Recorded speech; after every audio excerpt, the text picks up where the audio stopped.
조용히 해라 그래? 자, 방송 시작했습니다. 네. 조용히 해라 그래? 네.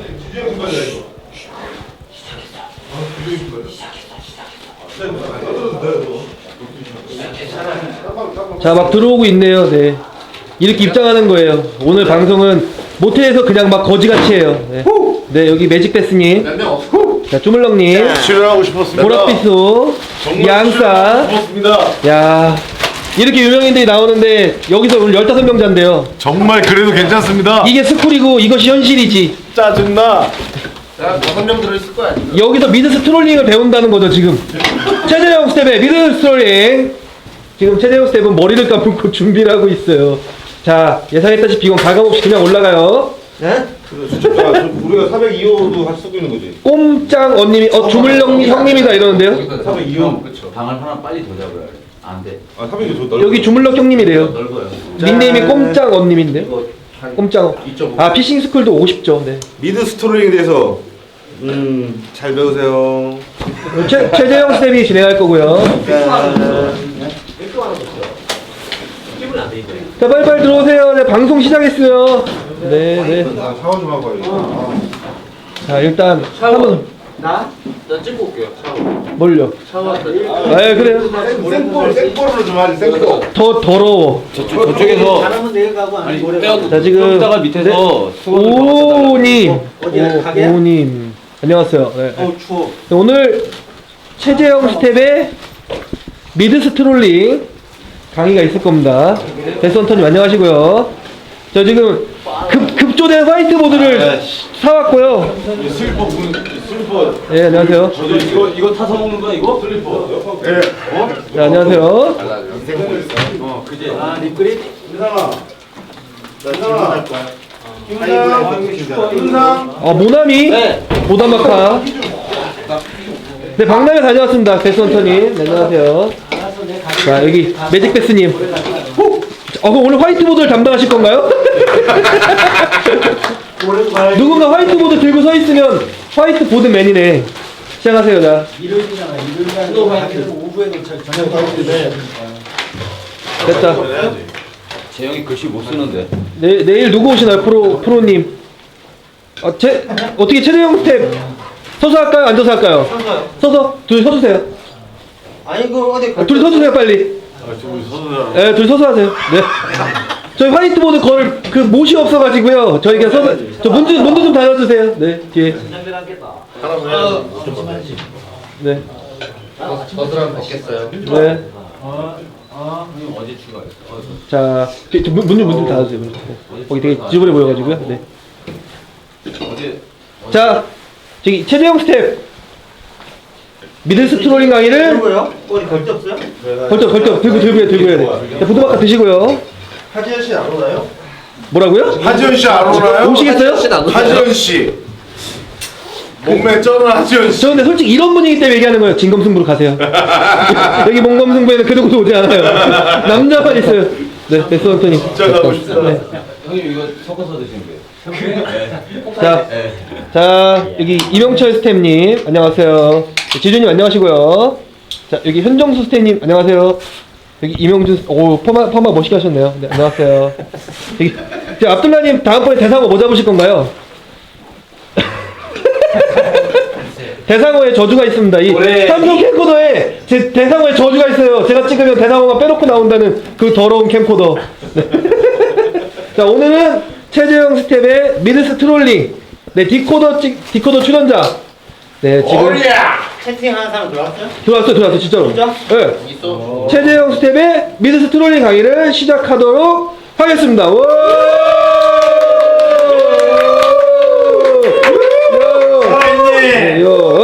일상총각. 저 워리 한번 해달래요. 워리야! 좋아. 워미한가요? 한글을 몰라 지금. 뭔지 할래?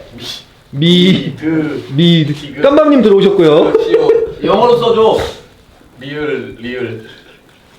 야, 글씨 국민학교 나왔나요? 네, 국민학까지 못 나왔습니다. 아, 초등학교 나왔나요? 네네네. 네, 그래요. 자, 이제 뭐 오늘 제가 이렇게 또 자리를 하게 됐는데요. 뭐 간단하게 미드 스트롤링에 대한 기법에 대해서 오늘 설명을 한번 해보려고 합니다.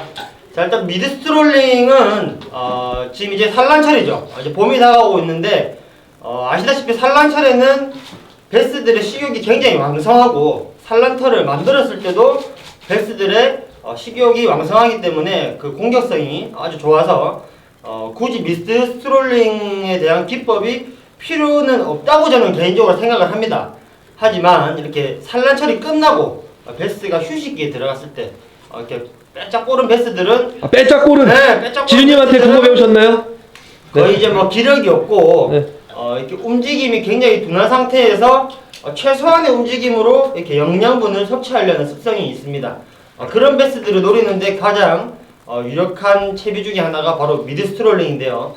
오늘 그 미드 스트롤링에 대해서 한번 설명을 해보겠습니다. 산란 후에 회복기 베스한테 가장 좋다는 거죠? 그렇죠. 예. 대체적으로 알려진 것도 그렇고 제가 토너먼트와 이렇게 연습 그리고 대략 한 3년 동안 써본 경험으로는 산란철이 끝나고 휴식기에 들어가서 회복하는 베스들. 회복하는 네, 베스들. 회복기가 끝난 베스들은 네. 식욕이 왕성합니다. 하지만 그 회복기가 끝나기 직전, 그러니까 산란이 끝나고 회복에 들어간 베스, 그리고 여름철, 완전 썸머 타임에 고수온기, 고수온기. 수온이 뭐 한 25도 이상, 그리고 거의 30도까지 표층 수온이 올랐을 때 서스펜딩된 베스를 아주 쉽게 그리고 큰 베스를 공략할 수 있는 기법 중에 하나가 미드 스트롤링이라고 이렇게 저는 생각을 하는데요. 네. 자, 미드 스트롤링은 채비는 아주 간단합니다. 채비는 머리야. 채비는 웜 플러스 네. 지그헤드.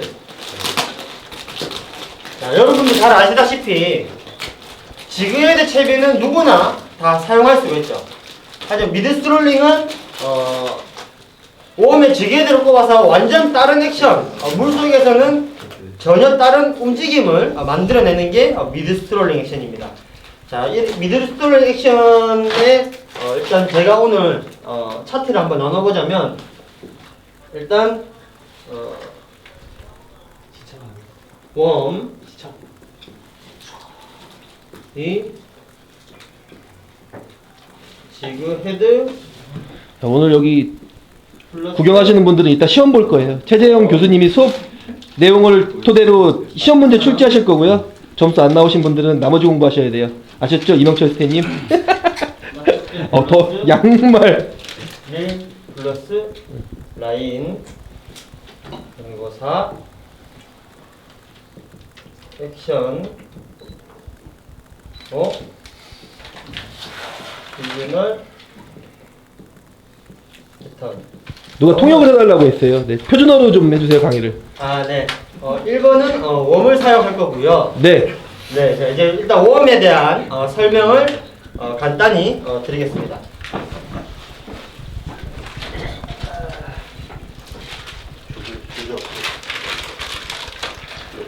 일단 미드 스트롤링에 사용되는 웜들은 네.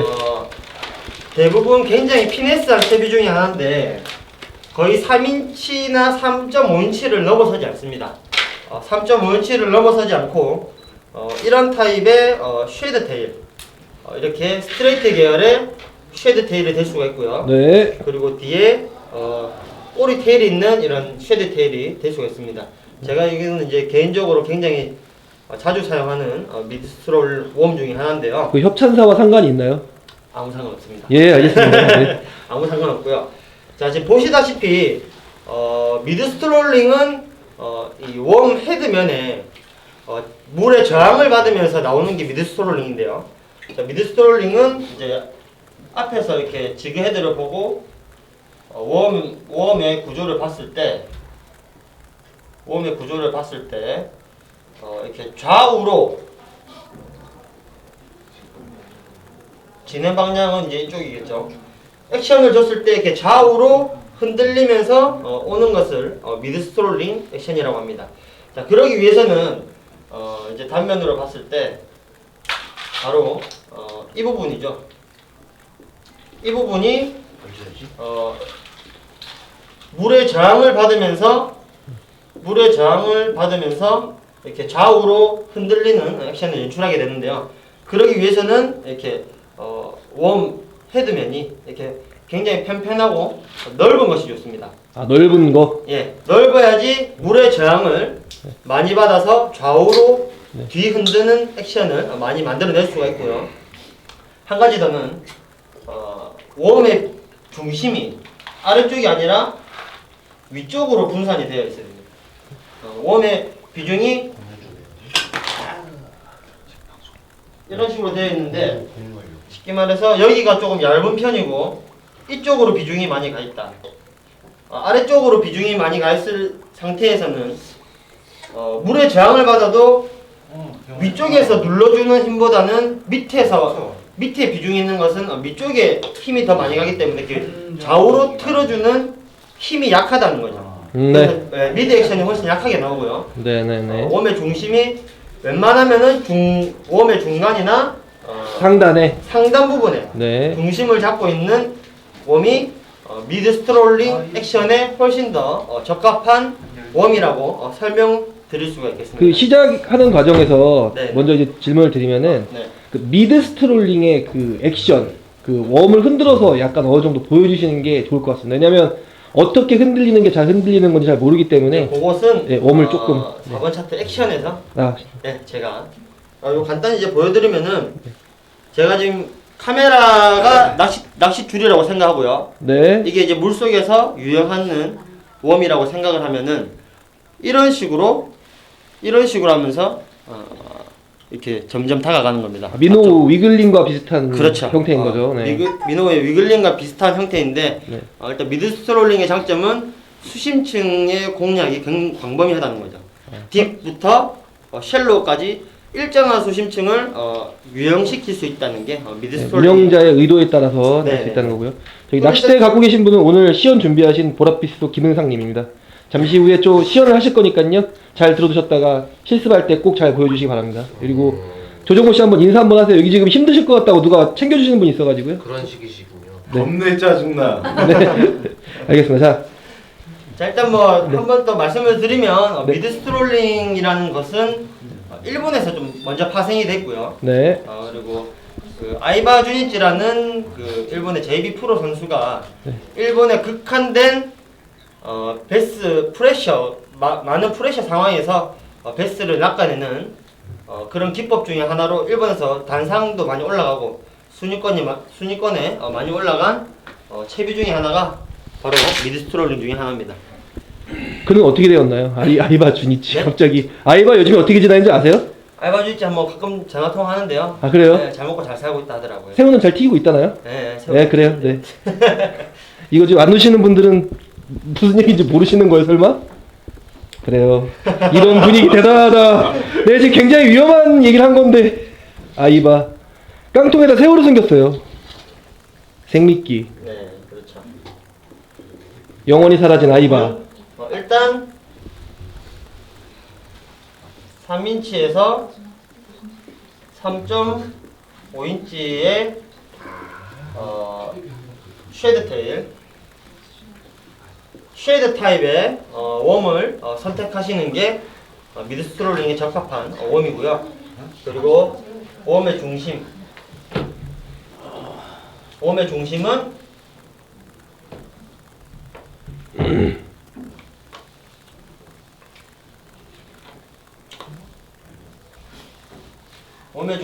거기까지 안 그냥 그냥 찍을게. 그냥 지나가세요.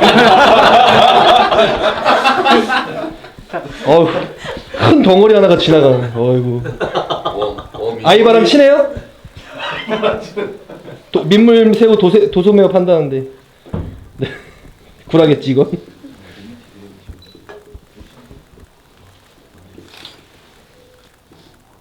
웜의 중심은 이렇게 등 쪽으로 최대한 비중이 쏠려 있는 웜들이 좋습니다.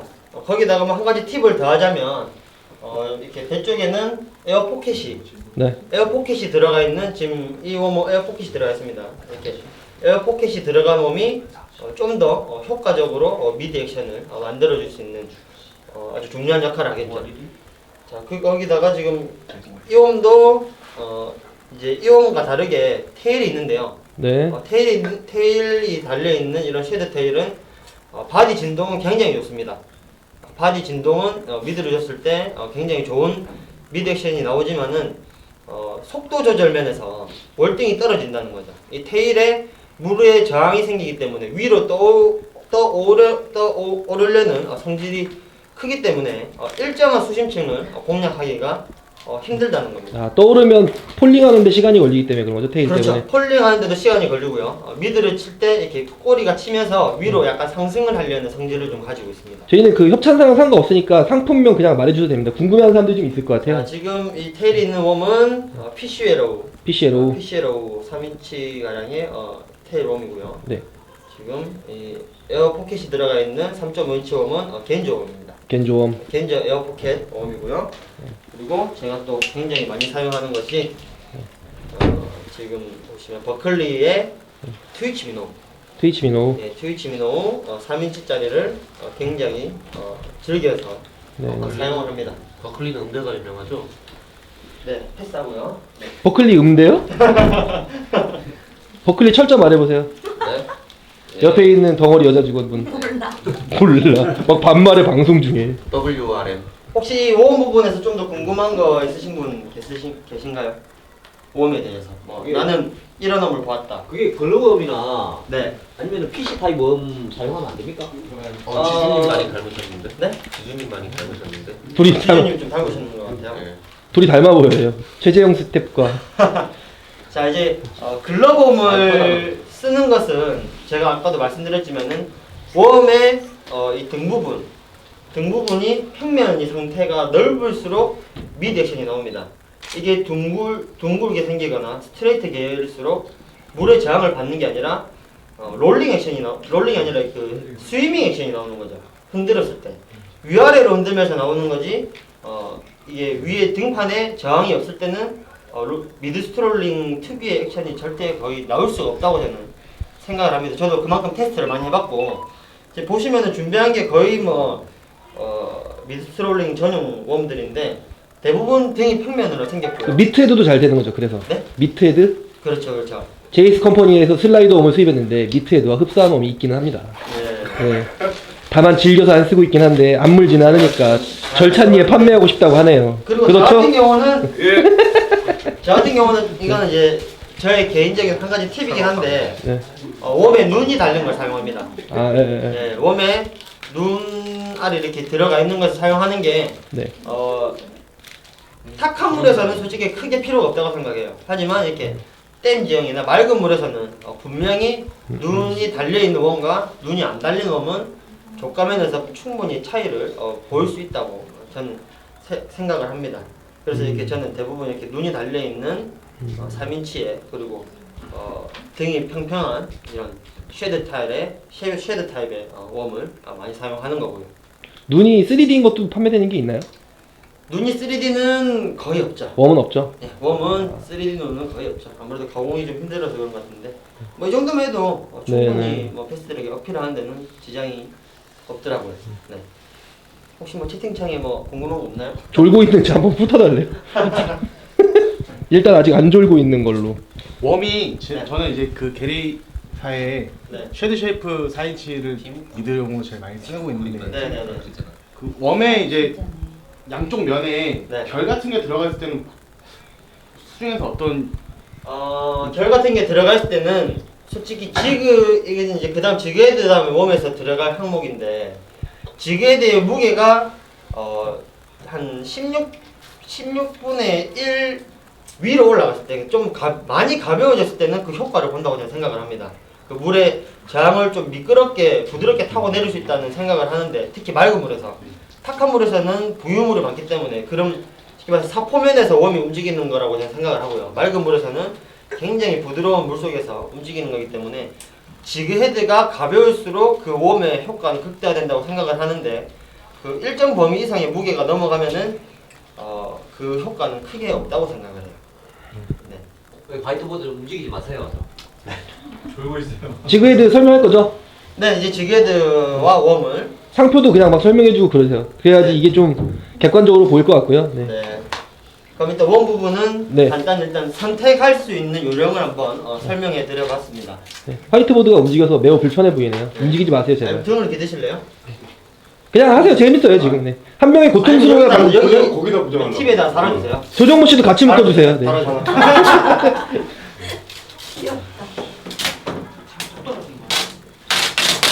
저희 좀 이따 내려서 모텔에다 신고할 거예요. 테이프 붙였다고.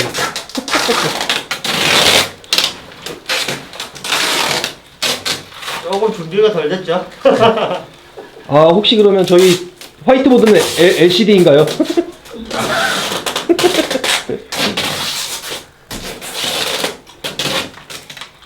가이드 없어서 이빨을 뜯는데 TV가 켜졌어요 지금 또. 자 이제 저희 꺼야 될 것 같은데 뒤에 뭐 이상한 소리 나올 것 같아요. 진짜. 밑에. 예, 야동남 어떡하려고. 네, 일단 웜 부분은 일단 간단히 어떤 웜을 선택해서 미드스트롤링에 사용되는 웜인지 일단 간단히 설명을 드렸고요. 이제 지그헤드 플러스 웜입니다. 지그헤드와 웜의 조합에 대해서 네. 설명을 드릴 건데요. 직접 결합하는 모습도 보여주실 거죠? 네네네. 네. 일단 지그헤드는 16분의 1 밑으로 내려가면은 미드스트롤링의 액션은 전혀 없습니다.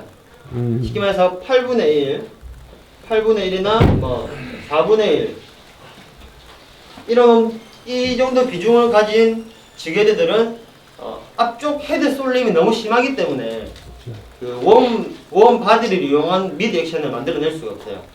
그래서 저 같은 경우는 16분의 1부터 대략 40분의 1온스까지 사용합니다. 네. 40분의 1온스는 사용하는 곳이 보통 1m에서 한 2m 그리고 16분의 1은 1m에서 15m까지 사용합니다. 근데 여기서 중요한 게 16분의 1을 걸었는데 과연 15m까지 폴링이 가능한가? 제가 예를 들어서 이 지금 트위치 미노로 달아놨는데요. 이 트위치 미노를 지금 16분의 1온스에 딱 걸어놨습니다. 가마가스 북이고요. 네. 지금 이 세팅으로 라인은 3파운드입니다. 캐스팅을 했을 때 1초에 1.5m 폴링을 합니다. 1초에 1.5m니까 대략 이제 내려갈수록 라인에 저항이 생겨서 폴링 속도는 점점 늦어지지만은 15m까지 폴링하는데 20초가 안 걸린다는 거예요. 네네. 네. 그래서 16분의 1온수로도 충분히 15m까지 공략이 가능한데 여름철 주로 딥을 칠 때는 고수온기죠. 네네네. 고수온기에는 15m까지 칠 이유는 없습니다. 베스가 주로 서식하는 층이 1에서 10m 구간이기 때문에 16분의 1온수만 사용해도 충분히 딥까지 공략이 가능하다는 거고요.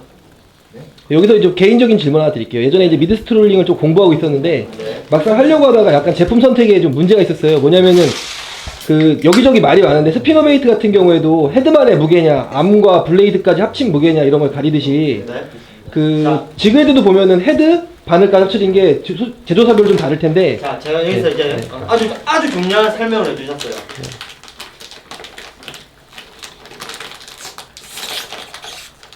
제가 뭐 그림은 잘 못 그리지만.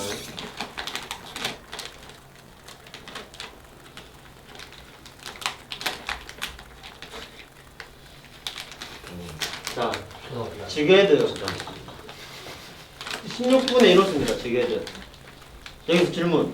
16분의 1온스 지그에는 몇 그램짜리 몇 온스짜리 웜을 걸어야 최적의 액션을 만들어낼까요? 저는 어떻다고 봅니다. 16분의 1온수 지그헤드가 중요하다고 생각합니다. 다른 사항 없습니까? 김은상 씨 대답하세요. 음료수 먹는 거 찍었으니까. 뭐 말하려고 마신 거죠? 여기 16분의 1 플러스 16분의 1. 정답입니다. 이명철 스태님께 음료수 하나 드릴게요. 제가 산 건 아니니까 여기서 마음 놓고 간단히 드세요. 제가 샴푸. 간단히 제가 설명을 드릴게요. 네, 흑관님 맞추셨습니다. 16분의 1 대답하셨네요. 채팅창으로. 지그 플러스 웜의 무게가 1대1 비율이 굉장히 제일 좋습니다. 자, 이건 일단은 뒤로 잠깐 제쳐주고요. 왜 그런지는 이제 설명을 하겠습니다. 16분의 1온스 지그를 썼는데 지그를 썼는데 웜이 무거운 웜을 썼다. 뭐 조금 과장을 해서 뭐 많이 차이는 안 나지만 뭐 8분의 1온스짜리 아주 고비중의 웜을 썼다. 그랬을 때 이제 미드 액션은 멈춤 액션이 없는 거죠. 계속되는 연속적인 액션인데 이게 수평 액션이 아닌 액션을 주면 줄수록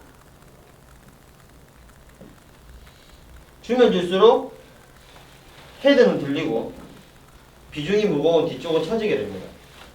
그래서 일정한 수심층이 아닌 상승 곡선을 그리면서 액션이 나오는 거죠. 그렇기 때문에 비중이 무거운 웜이랑 가벼운 지그를 세팅했을 때는 내가 액션을 실질적으로 줄 때 공략하는 수심층을 공략하기보다는 오히려 상승 그래프를 그리면서 올라온다는 거죠. 꼬리 쪽이 내려가기 때문에 미드 액션이 잘 나오지도 않는다는 미드 얘기죠. 액션은 잘 나옵니다. 나옵니까? 미드 액션 잘 나옵니다. 지그가 가벼울수록 미드 액션은 더 잘 나옵니다. 더 잘 나오는 대신 지그가 계속 위로 뛰려는 성질을 가졌다는 거죠. 밑에를 뒤쪽을 눌러버리기 때문에 이 세팅을 사용하는 경우는 주로 워킹 낚시를 할 때입니다. 워킹 낚시를 할 때는 얕은 곳에서 깊은 곳으로 캐스팅을 해서 서서히 위로 떠오르려는 성질을 만들게 해서 인위적으로 이렇게 지그는 가볍게 웜을 조금 더 무겁게 세팅을 해서 사용하는 경우가 많습니다. 그러면 오히려 반대로 지그가 16분의 1이다. 웜이 한 20분의 1이다. 웜이 훨씬 더 가볍죠. 그러면 조금 더 처박히는 느낌이 처박히는 액션이 나온다는 거죠. 미드 액션을 하면서 조금 더 밑으로 처박힌다는 거죠. 그래서 저 같은 경우는 주로 1대1 비율의 세팅을 제일 많이 사용합니다. 여기서 이제 의문점을 가지시는 게 라인의 저항을 다들 생각을 하실 건데요. 1대1 비율을 했는데 캐스팅을 하고 거리가 20m인데 카본 라인을 사용했다. 그럼 그 라인의 무게 때문에 이게 오히려 더 떠오르려고 하지 않느냐. 자, 수면 라인이 이렇게 내려옵니다. 지그가 이렇게 있다고 쳤을 때 자, 내가 실질적으로 액션을 주는 거는 폴링을 해서 여기가 바닥이면 이제 폴링을 해서 어느 정도 띄웁니다. 이거는 이제 릴링 속도로 조절을 하고요. 거기서부터는 나중에 이제 액션법을 설명할 건데 그 라인을 치는 타이밍으로 일정하게 수심층을 공략할 수가 있다는 겁니다. 1대1로 했을 때 지그와 웜을 1대1로 했을 때 이 라인의 저항은 크게 신경을 안 써도 된다. 왜냐면 라인이 보통 2파운드에서 4파운드 그리고 5파운드가 넘어가면 굉장히 무리가 있는 세팅이고요. 주로 얇게 많이 쓰기 때문에 크게 무리가 없고 똑같은 상황에서 아까 말씀드렸다시피 웜은 좀 무겁게 지그를 가볍게 쓸 때는 이렇게 상승 곡선을 그리면서 미드 액션이 나온다는 거. 그리고 반대로 지그는 무겁게 웜은 좀 더 가볍게 했을 때는 하향 곡선을 그리면서 미드 액션이 나온다는 거죠. 그래서 저 같은 경우는 이렇게 제가 공략하는 수심층을 일정하게 베스트들에게 유혹할 수 있는 이런 1대1 비율의 세팅을 굉장히 좋아하는데요. 자, 여기서도 한 가지 또 팁이 있다면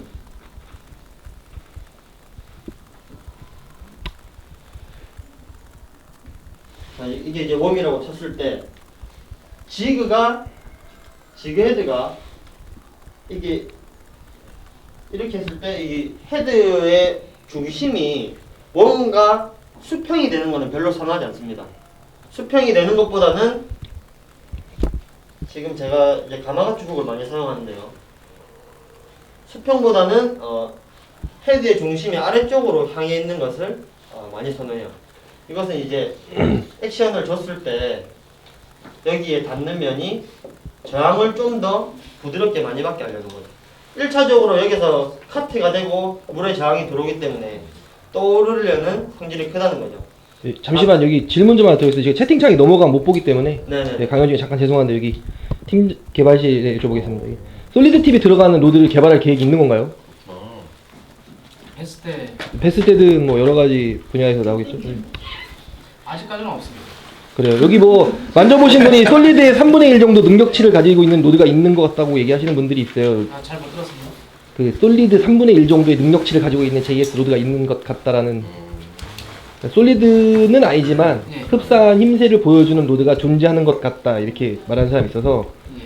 그런 로드가 더 이렇게 부드러운 힘새를 만든 로드를 솔리드가 아니고도 만들 수 있는 건지 아니면은 계획이 없는 건지 아니면 만들 계획이 있는데 아직 안 나온 건지 여기서 말하시고 안 지키면 헛소리 하는 게 되니까 말 잘하셔야 됩니다. 네. JS 내수 정환중 팀장님 말씀하세요. 네. 오늘 이제 박람회 때 전시했던 거 보시면은 이제 튜블라지만은 네.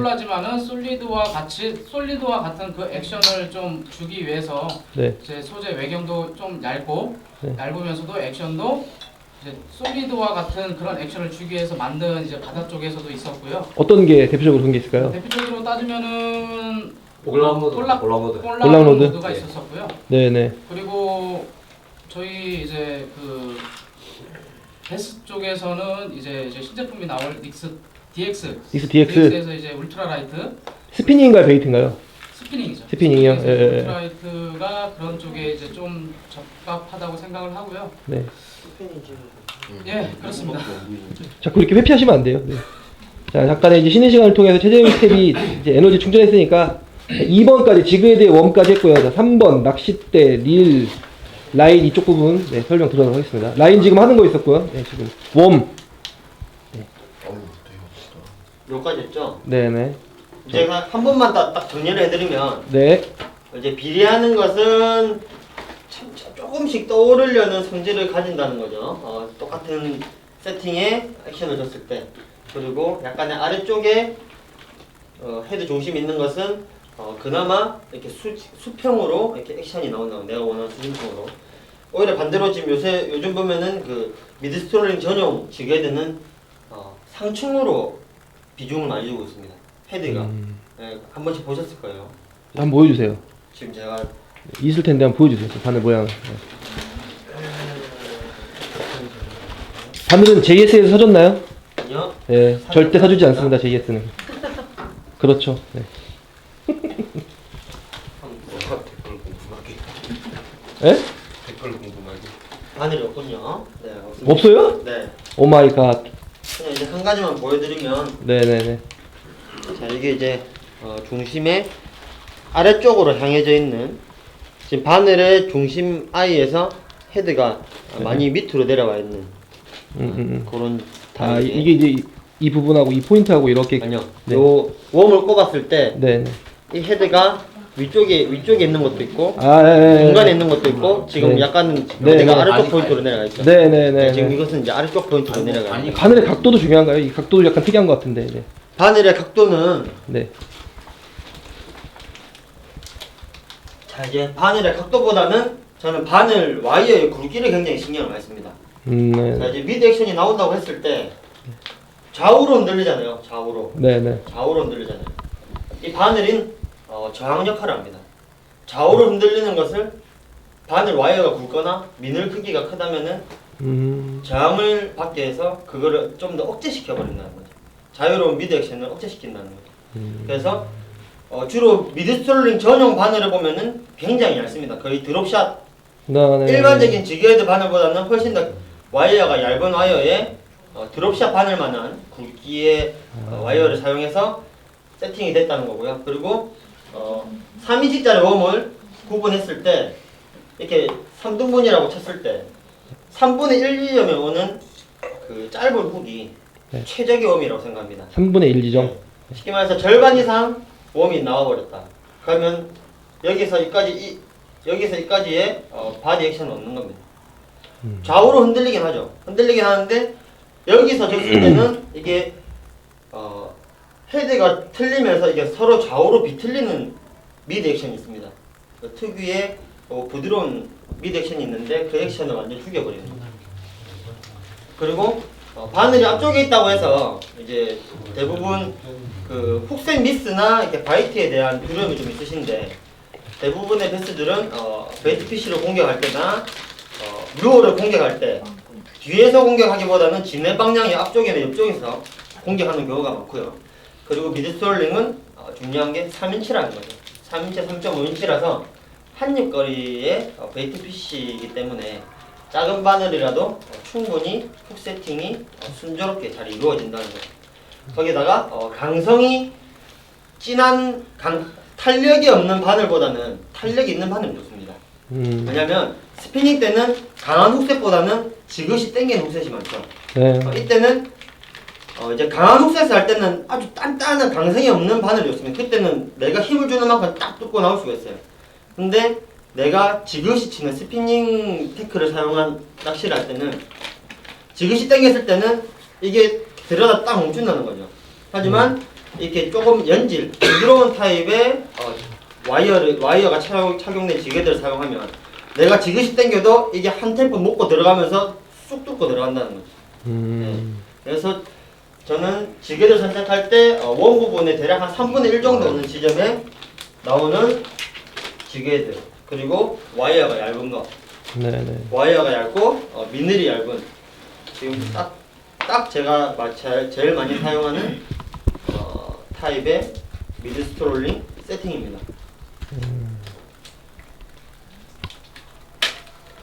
가마같이 바늘 좋아 보이는군요. 확실히 가마같이 바늘은 좋은 것 같아요. 네, 가마로 보여서 그래요. 네. 가마같이랑 저는 피나 바늘을 많이 사용을 합니다. 자, 여기에 이제 한 가지 빠진 게 라인인데 라인 이제 간단히 그냥 넘어가면 네. 카본 좀 지우고 갈게요.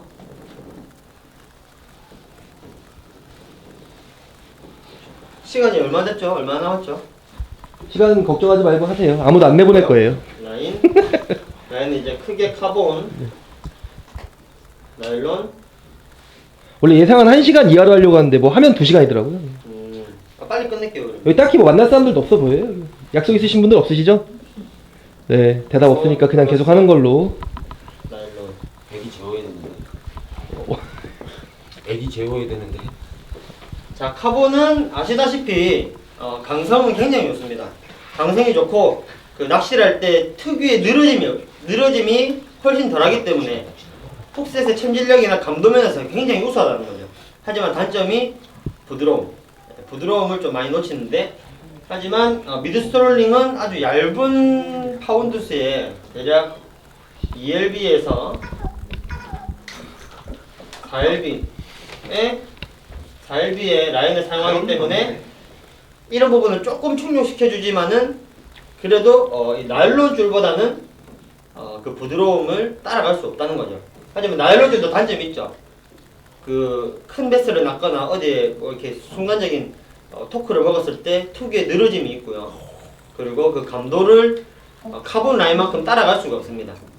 그래서 저는 솔직히 나일론 줄은 솔직히 별로 비추고요. 거기다가 나일론 줄은 좀 플로팅 계열의 줄이 대부분이기 때문에 미드 스트롤링에는 좀 적합하지 않다고 생각합니다.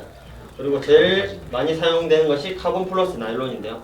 이것은 이제 단면을 보면은 안에는 카본, 이제 밖에는 나일론인데요. 일반적인 똑같은 카본과 카본 플러스 나일론 줄을 2파운드 라인을 갖고 봤을 때 이 카본 플러스 나일론 줄이 조금 더 굵은 포스를 가지고 있어요.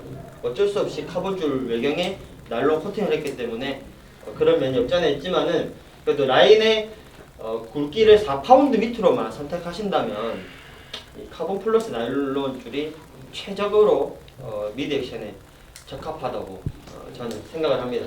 그래서 제일 중요한 거는 셋 다 사용하되 이에 4파운드를 넘어가지 말아요.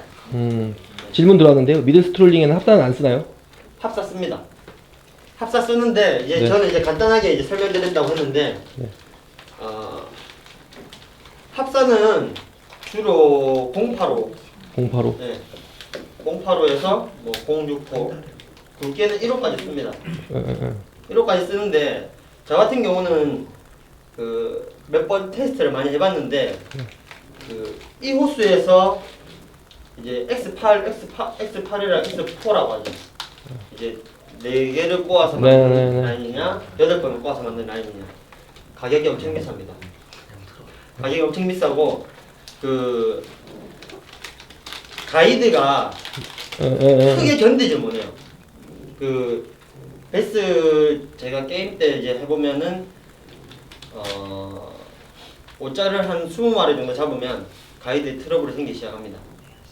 그리고 뭐 밑걸림에 걸려서 라인을 이렇게 흔든다든가 터트릴 때 가이드에 무리한 충격이 굉장히 많이 온 것을 느꼈고, 그리고 좀 많이 뻣뻣하다는 거죠. 일반 카본이나 나일론 줄에 비해서 굉장히 뻣뻣하고, 그리고 제일 중요한 게 바람의 영향을 엄청 많이 받습니다. 바람의 영향을 많이 받기 때문에 일반적인 라인을 사용하는 게, 물론 이 라인을 사용해서 뭐 커버 지형이나 스트럭처 지형에서는 많이 사용을 하는데, 일반적인 오픈워터에서 사용하는 미드스트롤링 기법에서는 이 라인보다는 뭐 카본 플러스 나일론 줄이 좀 더 적합하지 않나, 그렇게 생각을 합니다. 그 카본 플러스 나일론이라는 게 네. 그 라인 정신적인 명칭이 뭐죠? 하이브리드. 하이브리드 라인. 네, 하이브리드 라인인데 대표적인 라인은 뭐죠? 요주리 거 나오고요. 요주리 거하고 썬라인에서도 예전에 나온 적 있습니다. 썬라인 거 쪽. 그리고 예? GTR, 사진. GTR. 네, GTR. 싼요. 듀엘도 나왔고. 듀엘이죠, 요주리. 네. 그리고 슈퍼하드. 네. 슈퍼하드. 브레이. 네, 토레이. 또라이. 네, 토레이. 네. 근데 중요한 거는 좀 구하기가 힘들어요. 인기가 없었다는 거죠. 예. 특별히 이 라인을 쓸만한 그 요점을 못 찾았다는 거죠, 사람들이. 한때. 굳이 카본 라인을 써도 되는데 왜 카본 플러스 나일론 줄을 써야 되냐. 예, 그래서 조금 구하기 힘든 부분이 있는데, 제일 구하기 쉬운 거는 요주리 줄이에요. 요주리 줄은 그 아시다시피 벌크 라인에 굉장히 많이 나오는데, 이 단점이 좀 호수가 많이 굵다는 거죠. 같은 파운드 수에 비해서 같은 4파운드이면 요주리 라인이 조금 더 굵은 호수를 가지고 있다는 거죠. 장시간 사용하면 물에 불어요. 그렇죠. 결국에는 좀 비싼 라인이 되는 거죠. 모노가 들어가게 되면 비싸지는 거죠. 근데 광부식도 있고 저 물에 같은 불기도 경우는 하고. 네. 저 같은 경우는 게임 이제 저는 이제 토너먼트를 많이 하다 보니까 네. 게임 때 세 줄을 감고 그 다음 게임 때 버리고 또 세 줄을 감습니다. 무조건 세 줄만 사용하기 때문에 조금 저가의 라인을 사용하더라도 네. 네. 일단 크게 무리는 제가 못 느꼈습니다. 하루에 라인은 어느 정도 쓰게 되나요? 그럼 프랙티스 할 때 전날하고 다음날까지 하면은 릴 몇 개 정도 사용하고 라인은 얼마 정도 대충 소비하는지 궁금하긴 해요. 프로 토너먼트 뛰는 사람들 어느 정도씩 소비하는지 궁금하긴 하니까요. 네. 제가 14LB 라인을 토너먼트 한 번 나가면 500m 정도 쓰고요. 생얼로 다 교체하는 건 정도 릴 5개 정도. 5개. 그리고 16LB도 한 200m 씁니다. 그리고 6LB 한 300m. 얼마야? 300m. 그리고 4LB 200m. 이거를 대회 한 번 할 때마다 다 쓴다고요? 쓰는 거예요. 그리고 그 다음 대회 때 다 안 쓰는 라인도 버립니다. 한 번이라도 캐스한 거는. 제가 아픈 경험이 굉장히 많아요. 쉽게 말해서 가장 아팠던 에피소드 한번 얘기해 주세요. 에피소드가 쉽게 말해서 내가 내 마리를 다 채웠고, 그러니까 충분한 무게로 다 채웠어요. 다 채웠는데 한 마리가 정말 절실할 때 딱 걸었는데, 그거 이제 라인을 교체 안 하고 사용할 때죠. 그때 딱 걸었는데 어딘지도 모르는 부분에서 그냥 터져버리는 거예요. 슬림도 없고 어딘지 모르는데, 이제 그거는 이제 연습하고 그냥 사용하면서 어느 부분이 한 번씩 꼬였다든가 걸리면서 그 쇼크를 먹은 부분이 이제 힘없이 터져버리겠죠. 그런 부분이 많기 때문에. 그리고 라인이 재수가 없었어요. 재수가 없었어요. 그 물고기 터졌을 때 아까웠습니까? 아니면 5g 차이로 2등했을 때가 아까웠습니까? 저는 터졌을 때가 아까. 터졌을 때가? 네. 개인적으로 그 블로그 다 봤는데 5g 차 2등했을 때는 솔직히 굉장히 억울했을 것 같은데 물 한 번만 털면 20g인데. 제가 5g 차이로 2등하기 2번 있습니다. 예. 그 뭐 다시는 말하고 싶지 않습니다. 예, 그렇죠. 바가지를 잘 털면은 한 30g도 차이 나던데. 참고로 하여튼 네, 그렇습니다. 게임 때마다 네. 라인을 한 30만 원씩 씁니다. 예. 라인 교체비만 30만 원씩 쓰고요. 그만큼 릴도 뭐 대충 말씀드리면은 베이트 릴 5개, 베이트 릴 5개, 베이트 릴 2개, 7개죠. 6LB 스프링 세대 그리고 여기 2대 딱 10대 세팅이네요. 그 대신 이제 프랙티스는 한 15대 20대 정도 타고요. 네. 그리고 게임 당일에는 그날 컨택에 맞는 낚싯대 10대를 스페어로 한 대씩 다 들고 탑니다. 저는 게임 때 쉽게 말해서 게임 때 고기를 딱 잡아서 뜰채질하는데 낚싯대가 날라갔다 리리랑 그럼 그거 빠뜨려버려요. 그냥 고기를 건져야 돼요. 더 넘을 테니까. 그래서 항상 스페어로 한 대에서 2대 이상씩은 꼭 똑같은 스펙으로 가지고 다닙니다. 예, 액션 차례인가요? 숙련된 조교 김은상 씨의 그 예. 압도적인 액션 연출 장면 한번 찍어보고 싶네요. 릴 돌리지 말고 노드를 흔들어 주세요. 지금 일단 제가 UL 대를 뭐 챙겨갖고 일단 라이트 대를 챙겨왔는데 네. 미드 스트롤링은 말씀드렸다시피 굉장히 가벼운 낚싯대, 가벼운 채비를 캐스팅하고 가벼운 라인을 사용합니다. 그래서 UL 대 밑으로 사용하시는 게 좋아요. UL 대 그 팁의 부드러움, 특유의 그 팁만의 부드러움이 있어야지만이 그 액션이 나오고. 시작 전에 그냥 하나 물어볼게요. 누가 네. 되게 쓸데없는 걸 수도 있는데 베스 피 흘리면 사이다 먹이나요? 피를 흘리면 지혈하는 방법 가르쳐드릴까요? 네네. 저 꺼내놓고 말리는 것도 있고 몇 가지 있긴 한데 여기 그렇죠. 사이다는 저도 거의 처음 듣는데요. 네. 저희 같은 경우는 게임 하다가 뭐 쉽게 말해서 민호 같은 거나 이런 게 입 안쪽이나 뭐 옆구리 같은 게 찔려가지고 피가 진짜 지혈이 안 될 정도로 철철철철 난다. 네. 그러면 물에 넣어서 조금 그렇지만은 한 1분 정도 그 체액을 말립니다. 네. 체액을 말리고 피가 나는 부분을 약간 뺨 때리듯이 계속 때려요. 계속 때리면서 그러면 이제 쉽게 말해서 사람의 손에도 사람 손등에도 피가 나잖아요. 네. 이걸 계속 때리면 끈적끈적해지죠. 계속 때리면 끈적끈적해지죠. 이렇게 끈적끈적해졌을 때 그 상태로 그냥 쭉 밀어서 계속 말리는 거예요. 네, 그러면 웬만한 거는 5분 안에 지혈이 다 됩니다. 그리고 베스는 물 밖에 내놓고 한 7분까지는 살아요. 네. 7분, 8분까지는 삽니다. 그러니까는 한 5분 안에 웬만하면 해결을 해서 지혈을 다 시켜버려요. 근데 이거 한번 생각해볼만 할 것 같아요. 스프라이트 피 흘릴 때 설탕을 넣으면 붙는데요. 지혈 부분이. 네. 그것도 뭐 괜찮은. 이분이 일본 동영상 맨날 보는 분이라 아예 틀리진 않았을 것 같긴 한데요. 설탕을 뿌리면은 굳을 수가 있대요. 갑오징어 뼈를 갈라고요. 그 와중에요? 네. 알보칠도 나오겠네요. 좀만 더 하면 네. 지혈은 의사에게. 자 이제 뭐 액션을 주기 위해서는 저는 64 주로 64나 65, 6L들 사용하고요. 제가 제일 많이 사용하는 거는 B3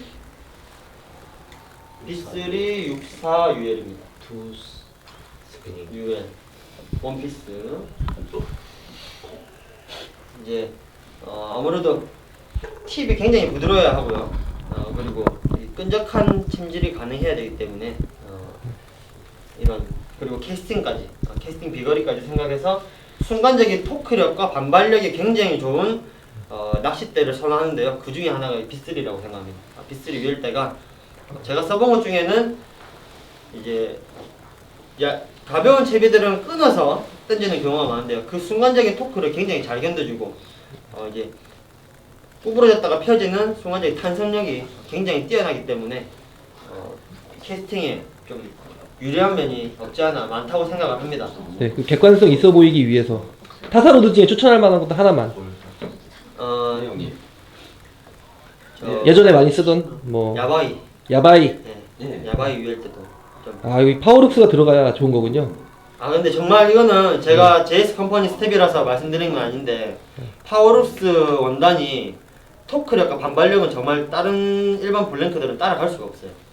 인정합니다. 네. 정말 그것만큼은 쉽게 말해서 좀 확대해서 얘기를 하자면 다른 UL 때는 쏘가리대나 송어대로 던지는 느낌이라면은 이 파워룩스 소재로 된 UL 때는 진짜 베스트대로 던지는 느낌이 난다는 거예요. 예, 그만큼 딱 던지고 울림이 있는 낚싯대는 전 별로라고 생각하거든요.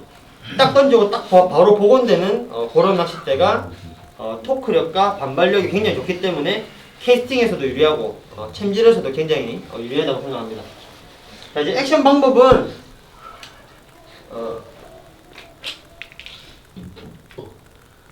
이제 지금 뭐 L대지만 제가 정확히 보여드릴 수는 없지만은 이제 파지법은 주로 이 파지법이나 뭐 이 파지법, 뭐 이종국 프로님 같은 경우는 이 파지법까지 사용하는 걸로 알고 있습니다. 근데 유일대 같은 경우는 새끼 손가락만 걸어서 사용하는 파지법이 제가 생각하기에는 최상의 파지법이라고 생각합니다.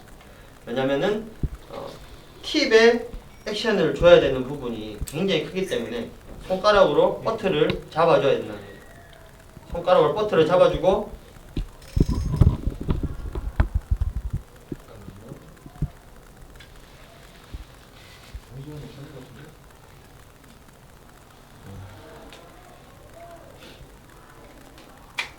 자, 이제 여기서 잡았을 때 아니요 그거는 볼 필요 없어요. 낚싯대만 볼 건데 이제 지금 이게 지금 L대라서 좀 빳빳한 면이 있지만은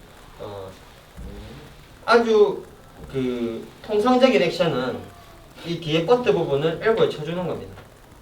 근데 그 타이밍이 아주 일정해야 된다는 거죠. 심장 박동수처럼 땅땅땅땅땅 하던가 아니면 따다다다다당 하던가 이 타이밍이 굉장히 일정해야 된다는 거예요. 근데 이걸 한번 쳐줄 때마다 이 쳐진 라인을 감는 속도도 일정해야 된다는 거죠. 쳐주기만 한다고 하는 거는 이거는 쉐이킹이죠.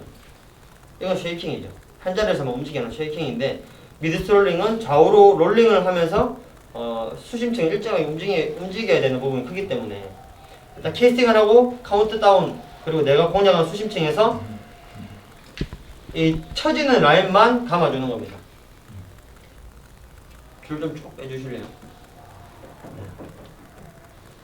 쭉 빼주시고 그 상태로 그냥 주먹만 살짝 묻히고 있어요. 이런 식으로.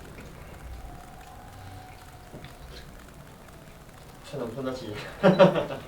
지금 이제 L대라서 팁 부분이 많이 안 움직이지만은 이제 그 샬로우에서 낚시를 할 때는 엘보로 쳐주는 게 아니라 팁만 움직여주면 팁만 이런 식으로 움직여주면서 주로 이제 1m권 공략을 할 때만 사용을 하는데요. 이런 식으로 쳐주면서 슬랙 라인만 감아주는 거죠. 여기서 절대 주의해야 될 사항이 캐스팅을 해서 라인이 쳐져 있을 때 이것을 우리가 웜 낚시하듯이 라인을 팽팽하게 한 상태에서 액션을 주면 절대 안 됩니다. 그것은 웜을 떠오르게 하는 거지 미드 액션이 나오는 게 아니에요. 그냥 일자로 오거나 그 스위밍 액션이 나오는 거죠. 팽팽한 상태에서 이렇게 트위치 이렇게 미드 스트롤링 액션을 주는 것은 롤링이 아닌 스위밍 액션을 만들어내는 겁니다. 그리고 위로 떠오르는 거고요. 라인을 딱 봤을 때 일정한 속도로 감다가 보면은 라인이 이렇게 싹 쳐진 부분이 싹 쳐지는 딱 그 토크 라인이 보일 겁니다. 그 부분의 라인을 좌우로 그냥 흔들어주는 거예요. 라인을. 그 라인을 흔들어주면서 천천히 감으면은 계속 라인이 이렇게 좌우로 흔들면서 옵니다. 그러면 라인의 반대 방향으로 웜이 이렇게 뒤틀리면서 오는 거죠. 죄송해요. 이상 쓰면 안 돼요. 그러니까 이제 여기서 천천히 설명드리면 한번 탕 칠 때마다 라인이 이 타이밍에 정확히 반대로 탕 쳐주는 거고 그러면 웜이 라인이 이쪽으로 갈 때는 이쪽으로 뒤틀리고 이쪽 갈 때는 이렇게 뒤틀리고 계속 이렇게 상반되게 오는 거죠. 물속에서는.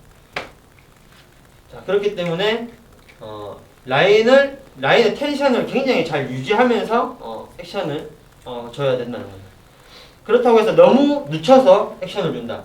그거는 미드 액션이 아니라 쉐이킹 액션입니다. 한 자리에서 머물게 하면서 쉽게 말해서 드롭샷이나 그 지그헤드 그냥 쉐이킹 액션과 마찬가지로 미드 특유의 액션이 안 나온다는 거죠. 왜 제가 자꾸 이렇게 일정한 수심층 그리고 일정한 액션을 주면서 수심층으로 공략해야 되냐고 하냐면 이제 시즈널 패턴입니다. 시즈널 패턴은 이제 일단 산란이 끝난 회복기에 들어간 베스들을 공략을 한다고 했을 때 베스들은 산란 전에 굉장히 많이 먹이 활동을 하고 산란에 들어갈 동안은 먹이 섭취를 거의 하지 않습니다. 그 루어를 공격하는 것은 산란터를 지키기 위한 공격적인 본능일 뿐이지 먹이 섭취를 위한 공격이 아니라 이렇게 에너지 소비가 굉장히 많다는 거죠. 알이 부화하고 새끼가 나올 때까지는 먹이 사냥을 거의 안 한다는 거죠. 그래서 초여름이 되면은 베스를 잡았을 때 길이는 길지만은 배가 홀쭉한 베스를 많이 보셨을 거예요. 네. 명태같이 생긴 애들. 네. 약간 장애인같이 생긴 애들이 많죠. 네. 걔네들은 먹이 활동을 안 하고 산란 처리해서 이미 체력이 다 소진된 애들이. 그런 애들은 그 산란 전 준비하는 뱃살처럼 막 돌아다니면서 눈에 보이는 대로 닥친 대로 먹고 다니는 애들 아니에요. 이미 체력이 이미 하프 마라톤을 뛰고 온 애들이에요. 하프 마라톤을 뛰었기 때문에 걸을 힘도 없다는 거죠. 그래서 눈 앞에까지 갖다 줘야만이 먹는 거고, 그리고 자기가 먹을 수 있는 타이밍이 아주 천천히 가야만이 먹는다는 거죠. 그래서 주로 산란 처리 끝난 베스들의 포지션은 큰 바위 밑이나 아니면 브레이크 라인이 급격하게 뚝 떨어지는 거, 서서히 떨어지는 것보다는 브레이크 라인이 뚝 떨어지는 거, 그리고 이제 채널 밴드라고 해서 채널이 이게 이제 물속 지형이라고 했을 때 여기가 이제 산골짜기라고 해서 물꼬리 보면은 뭐 오다가 이렇게 막 갈라지는 부분 있지 않습니까? 물꼬리 갈라지죠. 이런 부분을 채널 밴드라고 해요. 이런 부분이 왜 생기냐면 산에서 물이 내려오다가 여기는 이제 부드러운 뭐 모래나 뭐 자갈 같은 거 있겠죠. 하지만 여기서 갈라지는 이유는 여기가 딱딱하다거든요. 뭔가 딱딱한 부분이 있었기 때문에 여기서 갈라졌다는 거예요. 여기서 갈라졌어도 또 갈라지고 또 갈라지고, 아니면 여기서 이렇게 바로 곡선의 형태를 띠는 것도 이쪽 부분은 뭔가 딱딱한 부분이 있었다는 거예요. 그래서 베스들은 산란 처리 끝나면 큰 바위들 주변, 급심지형의 큰 바위들 주변이나 브레이크 라인에 있는 스트럭처가 되는 곳, 예를 들어서 이런 채널 밴드가 되겠죠. 이런 곳에서 휴식을 취하면서 채널 밴드에서 굉장히 많이 휴식을 취하게 되는데, 그 이유는 베이트 피쉬의 이동 경로라는 거죠. 이 매물골로 들어가기 위한 양쪽 베이트 피쉬의 이동 경로라서 자기는 최소한의 체력을 소비하고 많은 베이트 피쉬를 섭취할 수 있는 구간이 이런 채널 밴드 구간입니다. 그래서 주로 댐 지역에 갔을 때 그 채널 밴드나 이렇게 물꼬리 내려오다가 갑자기 꺾이는 지역, 네. 이런 지형들. 나중에 안동에서 사이드 이미지로 보여줄 수 있나요?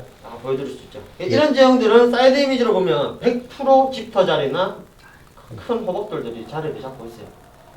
나중에 이게 실제로 구현된다는 걸 보여주기 위해 가지고요. 그 사이드 이미지나 어탐기를 통해서 그 지형을 보여주고 그 자리에서 물고기 잡는 모습을 조만간 한번 보여줬으면 좋겠습니다. 그럼 더 좋죠. 네. 자, 그래서 이런 지형은 이제 베이트 피쉬가 지나가는 길목인데 굉장히 은신하기도 쉽고 체력 소비가 적다는 거죠. 이런 바위 밑에 있다가 나와서 그냥 땅 때려버리는데, 이때 제일 중요한 게 베스에게 일정하게 액션을 보여줘야 된다는 거예요. 우리가 알고 있는 상식으로는 베스는 변칙적인 거, 리액션 바이트. 이거는 평범한 상황에서의 말이고요. 베스가 산란이 끝나 회복기에 들어갔을 때는 자기가 서서히 다가가서 먹고 들어오는 거기 때문에 일정한 수심층에서 꾸준한 속도로 유영하는 베이트 피쉬를 쉽게 먼저 공격한다는 거죠. 막 민호 같은 거는 막 착착착 하고 섰다가 착착착 하면 베스 입장에서도 얘를 쫓아가기 바쁜 거예요. 체력을 많이 소비해야 된다는 그게 큰 거죠. 스피너 베이트도 마찬가지, 크랑크 베이트도 마찬가지. 굉장히 공격성이 강한 루어들보다는 이런 작은 3인치짜리, 내가 쟨 한 입에 충분히 한 입거리가 되겠다. 그리고 내 앞으로 지나온다. 그리고 일정한 속도로 유영을 하기 때문에 내가 천천히 다가가서 먹기 편하다. 그런 인식이 굉장히 큽니다. 특히나 이렇게 베이트 피쉬가 많이 다니는 이런 채널 밴드지요. 그래서 제가 계속 앞전에 말씀드렸던 게 미드 스트롤링은 일정한 수심층을 유영해야 된다. 그 부분을 이제 계속 강조를 해서 말씀드렸었고, 이제 산란 회복기에 들어간 베스를 말씀드릴 거고요. 이제 회복이 끝난 베스는 또 전혀 말이 다르죠. 회복이 끝난 베스들은 이제 체력을 다시 보충하는 단계이기 때문에 먹이 활동이 다시 또 왕성해집니다. 그게 이제 초여름 기간인데, 초여름이 지나고 썸머타임, 이제 한여름, 장마 오기 직전, 뭐 표층 수온이 뭐 28도에서 뭐 30도까지 올라가는 경우가 굉장히 많죠. 한여름에는. 이때는 베스들이 어느 정도 서브클라인을 찾아서 서스펜딩을 많이 합니다. 여기가 1m, 2m, 3m. 처음 보시는 분들이 있어 서모클라인 설명도 살짝 곁들여서 부탁드리겠습니다. 자, 서모클라인은 여기 표층 수온이 30도다. 물의 비중이 제일 무거운 온도는 몇 도일까요? 육각수. 예를 들어서 얼음이 물보다 무겁죠. 그러면 얼음이 밑에서 얼어야 되겠죠. 근데 얼음은 표층에서 얼죠. 그러면 이 제일 밑에 있는 물에 제일 비중이 많이 나가는 물의 온도는 몇 도일까요? 왜 사람들이 여름이 되면 딥 낚시를 하라고 할까요? 아시는 분? 자, 물의 비중이 제일 같은 리터의 밀집도가 굉장히 가장 좋은 온도는 4도입니다. 4도. 밑으로 내려갈수록 4도C에 가까운 물의 온도를 가지게 됩니다. 그래서 표층수온은 30도지만 여름에 딥을 공략하는 게 밑에 있는 베스들은 시원하다는 거죠. 이게 4도가 아닐 수도 있습니다. 4도가 아니라 4도에 가까운 수온이기 때문에. 그리고 겨울에 딥낚시를 하는 이유 중에 하나가 또 그겁니다. 표층수온은 0도입니다. 얼기 시작하는 0도. 뭐 한 번씩 데스파인데 마이너스 1도까지 지키고 마이너스 1도 지키는 경우는 많이 보셨을 건데 내려갈수록 4도에 가깝습니다. 그렇기 때문에 베스들은 그 일정한 그 수온을 찾아서 자꾸 내려가는 거고요. 이제 여기 뭐 계속 부가를 하면 끝이 없죠. 뭐 용존산소량, 물의 흐름, 그리고 물의 회전량, 바람에 생긴 여파로 물의 뒤집어짐 현상, 뭐 서머클라인 이제 이런 거 생기는데 이제 제가 말씀드린 서머클라인은 예를 들어서 여름에 바람이 30도인데 바람이 엄청나게 많이 불었어요. 바람이 엄청나게 많이 불었어요. 서머클라인 생기는 수많은 예 중에 한 가지만 말씀드리는 거예요. 이게 파도가 생겨서 이렇게 그 뭐라 하죠? 하얗게 생기는 거를? 백파. 백파가 1m 생기면 밑에 물도 1m 뒤집어집니다. 이게 물의 원리입니다. 백파가 이제 생기기 전에 이제 더 자세히 말씀드리면 백파가 생기기 전에 이 노을의 크기만큼 밑에 물도 뒤집어집니다. 그렇기 때문에 여름철 조금 이제 댐 이제 계곡지에서 좀 많이 일어나는 게 서머클라인인데요. 찬바람이 내려오는 그 라인에서는 이 표층수온을 바로 떨어뜨린다는 거죠. 바로 바람이 1시간이 부는 게 아니라 하루 종일 불어버리니까 아침부터 저녁까지. 그리고 밤에 부는 거는 더더욱 심하고요. 이때 표층수온을 갑자기 뚝 떨어뜨립니다. 2도 3도라도 2도 3도가 떨어졌을 때는 물의 비중이 조금 더 압축되겠죠. 표층수온보다. 그래서 누구도 아시다시피 조금씩 이 라인이 깔아앉기 시작합니다. 깔아앉기 시작하는데 이 물의 부피와 똑같은 수온을 만나거나 이 물의 부피와 다른 수온을 밑에 가다가 만나버리면 여기는 서머클라인이 형성되는 거예요. 그러면 베스들은 여기보다는 이 서머클라인이 지금 요 안에가 서머클라인이다. 서머클라인이 존재하는 곳에는 여기가 뭐 26도까지 떨어졌다. 근데 여기가 28도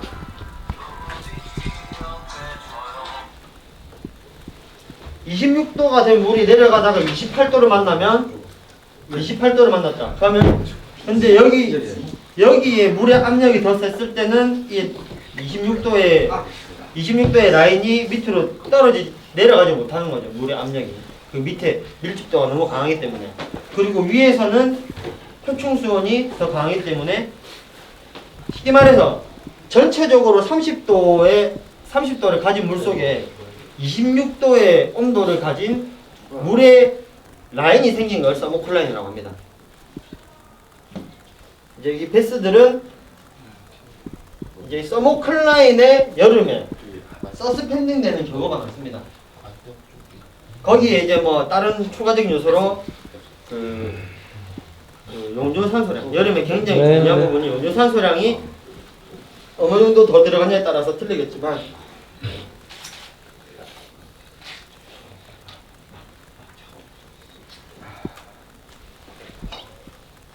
여기 3m에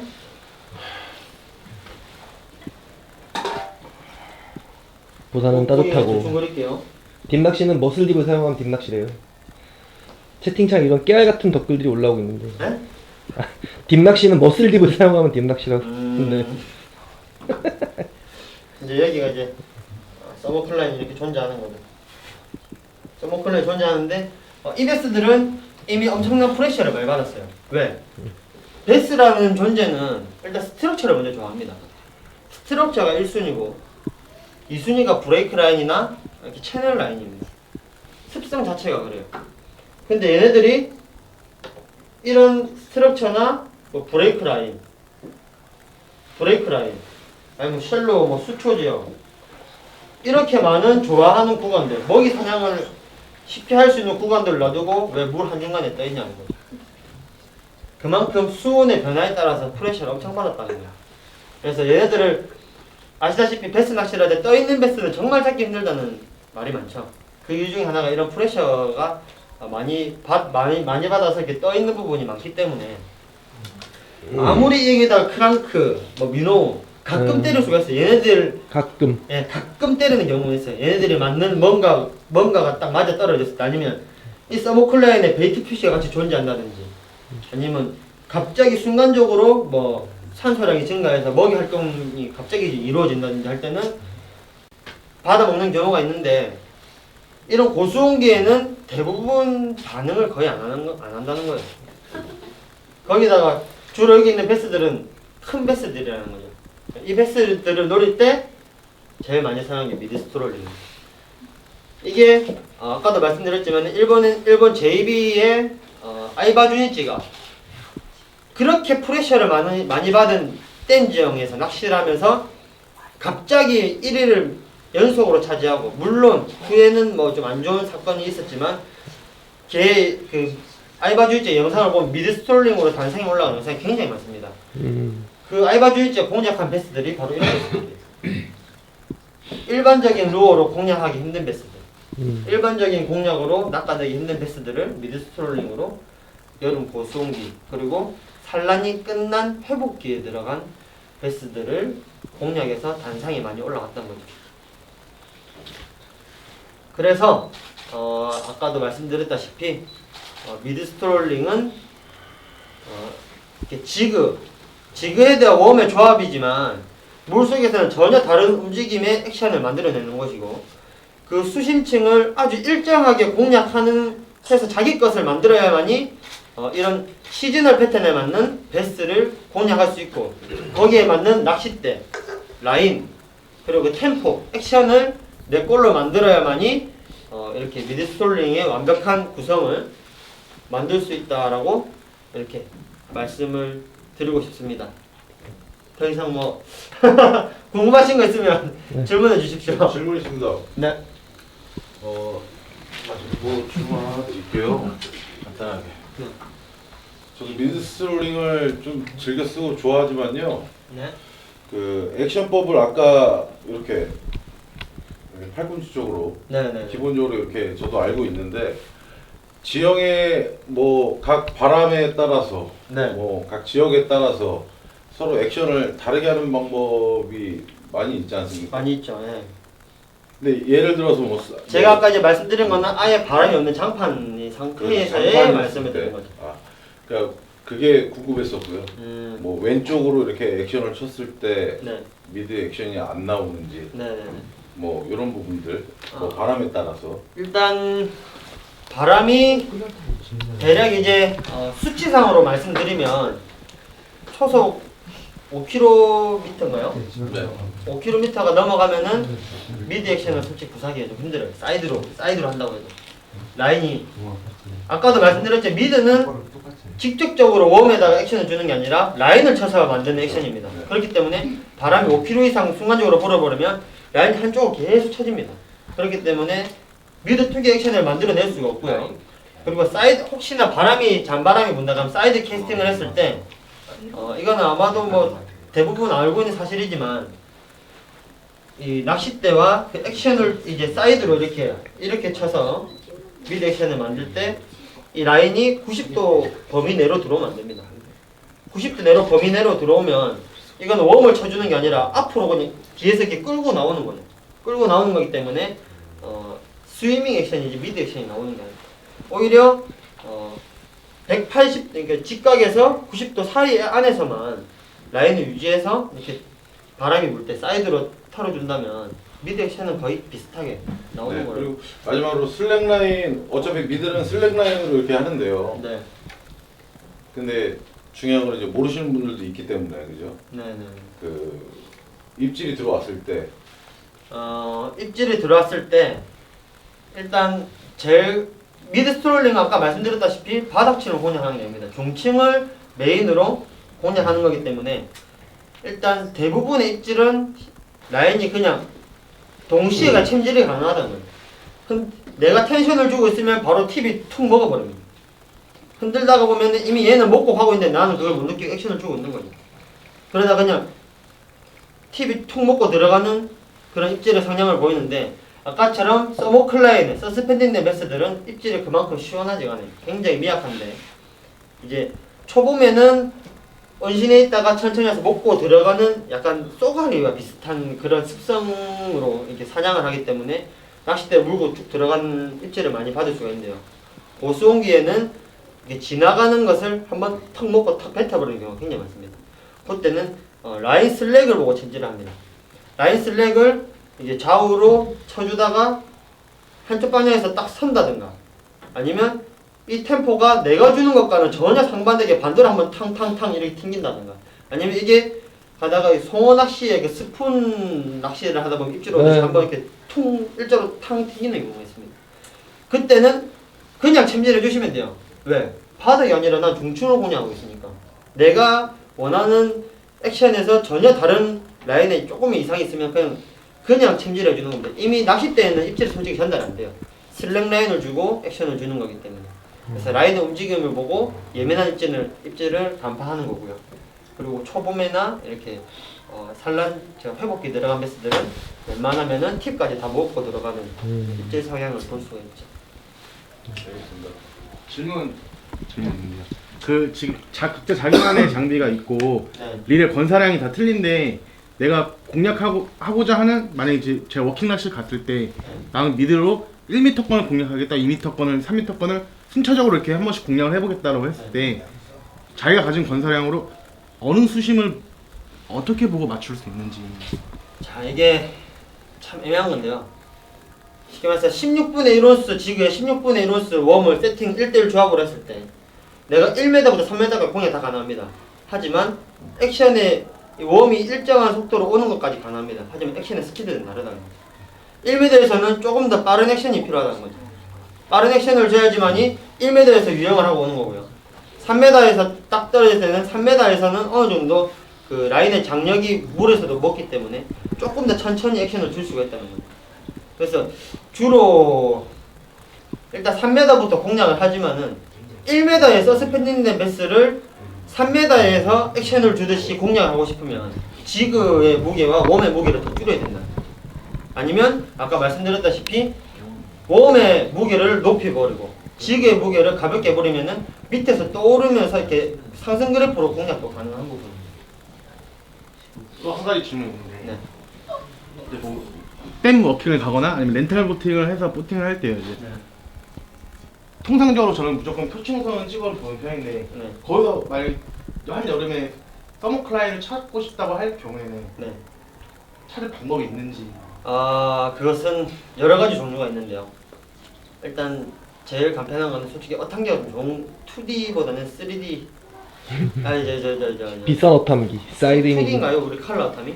2D 근데 컬러 주로 이제 컬러 어탐기가 네. 굉장히 컬러 어탐기를 사용하다 보면은 확연히 그 서머클라인 라인이 어탕기에도 찍힙니다. 어탕기 소냐도 수심층을 쭉쭉 찍고 내려가다가 뭔가 그 밀도가 조금 틀린 부분은 그걸 찍어내요. 어탕기가 찍어내는 부분이 있고 뭐 이렇게 몽이 형님이나 다 아시겠죠. 장생에서 많이 하셨던 분들은 좀 비싼 수온계를 들고 다닙니다. 카운트를 잴 수 있어요. 1m 내려서 올려서 수온 체크하고 2m 내려서 수온 체크하고. 그래서 의문이 생기는 게 2m를 내려서 올라오는 동안 표층에서 다른 수온을 만나서 수온 변화가 있지 않느냐 설정을 하면 돼요. 3m 설정하면 3m 수온 딱 찍힌 거를 그 정보를 가지고 그대로 딱 와서 내가 확인할 수가 있어요. 그것은 주로 겨울에 많이 해요. 겨울 이제 초봄이 올 때 이제 댐 주변에 눈이 많이 오잖아요. 눈이 많이 왔을 때 눈이 녹기 시작하면 그 아주 냉수 차가운 물들이 표층으로 흘러들어서 바로 서머클라인을 형성해버립니다.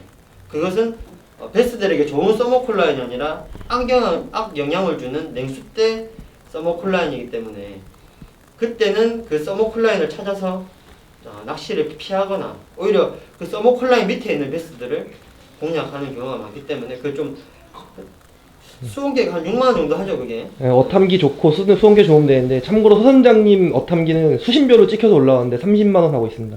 아, 내려서 올리면 수신별로 수온을 다 알 수 있어요. 네. 근데 그게 보통 뭐 한 50번 정도 쓰면 고장이 나더라고요. 네, 그 베스가 네. 그 가장 좋아하는 수온은 어느 정도 온도수? 베스가 가장 좋아하는 수온은 한 14도에서 한 18도 사이입니다. 산란을 제일 좀 빠르게 산란을 하는 애들은 10도에서 12도에 산란을 시작합니다. 빅마마들. 예, 네. 빅마마들이고 그 베스하고 그 농어하고 좀 비슷한 점이 참 많다고 생각이 되거든요. 아까 아. 이야기한 부분도. 제가 그게 이제 리액션 바이트가 이렇게 유리하다고 이야기하는데 얘기 있지 않습니까? 민호 팍 때리면 팍 하고 딱 썼다가 다시 가라 그러면 그게 저도 그게- 개인적인 생각인데 예. 농어랑 베스랑 먹이 습성이 좀 예, 비슷해요. 비슷하고요. 농어도 바다 각각류를 먹는다는 얘기를 제가 그 들었거든요. 속을 먹습니다. 속을. 예, 예, 그러니까 그 동경만 같은 데 가면은 예. 배속을 갈라보면은 거의 속이 들어가 있어요. 주로 이렇게 그 물 조류를 따라다니면서 같이 유영하는 베이트피쉬를 잡아먹는 농어나 댐에서도 그 댐에서도 분명히 물의 흐름이 존재하고 그 흐름에서 타고 다니는 베이트피쉬를 공격하는 베스 떼들처럼 농어나 베스나 습성은 거의 비슷하다고 그리고 생각합니다. 아까 이제 미드 이야기 일정한 속도로 때리라고 했잖아요. 예. 그것도 이 리액션 바이트가 먹는 날이 있지만은 꾸준하게 리트리브를 하든지 아니면은 액션을 주더라도 벤치를 주더라도 하나 둘 차분하게 타이밍 잡고 있다가 하나 둘 막 움직일 거야. 딱 그걸 딱 보고 있다가 딱 먹는 거니까. 그게 뭐냐면은 베스하고 너무 비슷한 점이 많다는 거죠. 똑같은 베스하고 GBS하고는 어차피 농어목이니까 그렇죠, 그렇죠. 같은 점이 많은 것 같아요. 좋아하는 소리. 농어도 좀 예민할 때는 작은 메뉴를 선호하나요? 그거 꼭 그런 건 아니고요. 그 이제 수온이 이제 많이 떨어질 때도 보면은 그 망상어가 손바닥보다 큰 망상어가 들어가 있는 거 있거든요. 그거는 이제 어떤 웜이 작다 해가지고 유리한 건 아니고요. 그 마찬가지 아닐까 베스도. 그렇죠. 네, 아까 말씀드렸다시피 저는 이제 베스들은 좀 더 접근성이 쉽게 물론 큰 거라도 충분히 낚을 수는 있습니다. 낚을 수 있는데 좀 더 확률적으로 낚기 쉬운 게 이런 작은 놈을 써주는 게 베스들은 자기 체력을 덜 소비하고 쉽게 다가가서 먹을 수 있다는 거죠. 네. 궁금하신 적? 여자친구 몇 명이야? 여자친구가 지금 한 6번 여자친구까지 있는데요. 네. 감당하기 힘드네요. 살아있는 질문이네요. 네. 이런 걸 줘야지. 같이 좀 하자. 예? 같이 좀 치자. 나이대가 맞아서요. 진정성 있는 답변이었습니다. 네, 네. 나이스 오늘 답변이에요. 진정성 살아있는 강의를 해준 최재형 스텝에게 감사 인사, 감사 박수.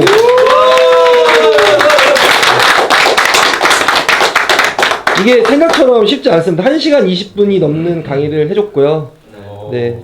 스티브 잡스가 살아 돌아와도 40분 어렵다고 생각했는데 낚시꾼들이라 그런지 몰라도 재밌게 강의를 한 것 같습니다. 네. 최대한 줄여서 5가지로 한 건데 그래도 1시간 20분이요. 지난번에 지주님 억지로 끊어가지고 2시간 했습니다. 아, 네, 다음번 강의하실 분은 1시간 반의 시간 맞춰주셨으면 좋겠고요. 다음번에 저희 추천 지금 드릴 분이 저기 장진성 스텝님, 그리고 이명철 스텝님, 그리고 저기 현정수 스텝님, 저기 오리진, 여기 손석일 스텝님, 그리고 여기 주물럭 정용태 스텝님 중에 한 명을 최재형 스텝이 지금 골라서 다음번에 지정을 하는 걸로, 네, 어종의 균등, 뭐 여러 가지 상황을 고려해서 네. 가장 마음에 들거나 가장 만만하거나 아니면 가장 꼭 시키고 싶은 분을 지금 지정해 주시면 되겠습니다. 네. 그러면 네. 공평하게 네. 그분 방금 지명되신 분 한 번만 일어나 주세요. 네. 일어나 주세요. 네. 제가 시키는 건 아니에요. 지금 재영이가 하는 거니까요. 카메라 앞에 주먹을 다 모아주시고요. 네. 가위바위보 해야죠. 이 형님들에는 미움을 살 수가 아니 근데 이거 없어. 이긴 사람이 하는 거예요? 지는 사람이? 아니요. 딱 한 명이 지는 사람 나올 때까지. 아, 딱 한 명이 지는 사람이 나올 때까지. 억울하지 않게. 억울하지 않게. 하는 거네. 네. 뭘 하는데 저? 가위바위보를 할 건데 지는 꼴찌가 다음번 강인이자입니다. 꼴찌가 막 이 토너먼트식이 아니라 가위바위보 딱한 명이 지는 사람이 나올 때까지. 네, 가위바위보 하시죠. 다 모셔가지고요. 네. 사람 맘대로.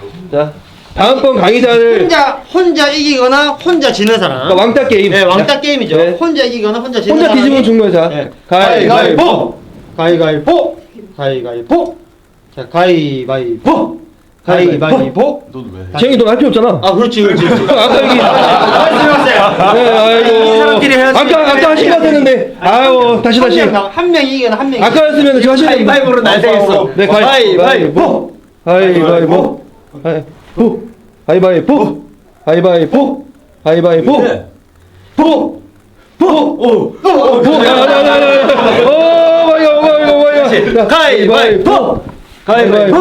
가위바위보. 가위바위보. 날 샌다니까. 아니 금방 한 명이야. 진짜 금방 돼요. 금방 돼요. 금방.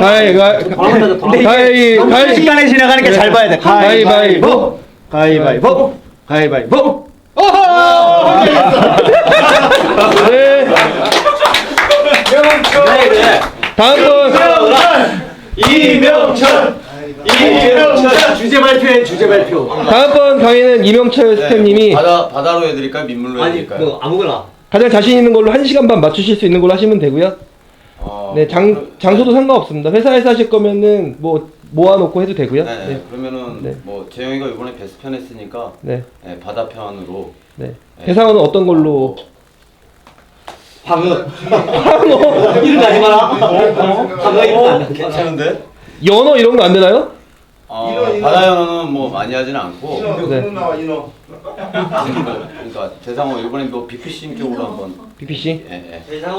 저희 나라에서 할 수 있는 걸로 해야 뭐 네, 재밌을 것 같습니다. 라든가 뭐 이런 네. 지잉이라든가. 오케이. 네, 알겠습니다. 네. 다음번에도 마찬가지로 방송이 끝나면서 이 자리에 있는 스태프님을 다시 지정을 해가지고 한 분씩 하는 걸로 할 거고요.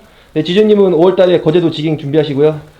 네, 그 장진 선생님도 조만간 제가 찾아가 뵈러 가든가 올라오시든가 아무튼 하겠습니다. 가위바위보를 정하는 거니까 네. 이제 다음 달 언제 뭐 한 중하순 정도 월요일 날 뭐 나는 못 올라올 거니까 가위바위보 안 해도 제가 갑니다.